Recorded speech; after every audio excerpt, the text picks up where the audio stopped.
మేము చిన్నప్పుడు మా అమ్మ వాళ్ళు చెప్తే వినలేదు, విననందుకేనేమో ఈ వైట్ హెయిర్.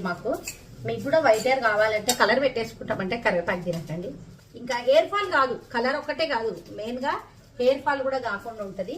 దానికి కూడా విగ్గు పెట్టుకుంటామంటే ఇక మీ ఇష్టం. మరి అన్నిటికంటే ముందు టేస్ట్ బాగుంటుంది, ಮತ್ತೆ స్పైసీగా ఒక 3 to 4 months నిలువ ఉంటుంది. కరివేపాకు ఎవరు తినం, అఫ్కోర్స్ నేను కూడా తినను సరిగ్గా. కరివేపాకు వస్తే ఏం చేస్తామంటే తీసి పక్కకు పెట్టేస్తాం.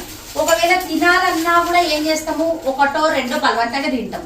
అది తినబుద్ధి కాదు నిజంగానే. అది అందుకోసము ఇట్లా మనం ఇది నిల్వ ఇట్లా కరివేపాకుతో పచ్చడి చేసుకొని తిన్నామంటే ఏమవుతుందంటే, ఇక్కడ మన ఛానల్ నేమ్ కింద ఫుల్ వీడియో ఉంది, ఒకసారి చెక్ చేయండి.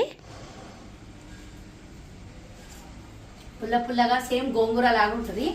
కరివేపాకు అని చెప్తే ఎవరు నమ్మరు, అంత బాగుంది.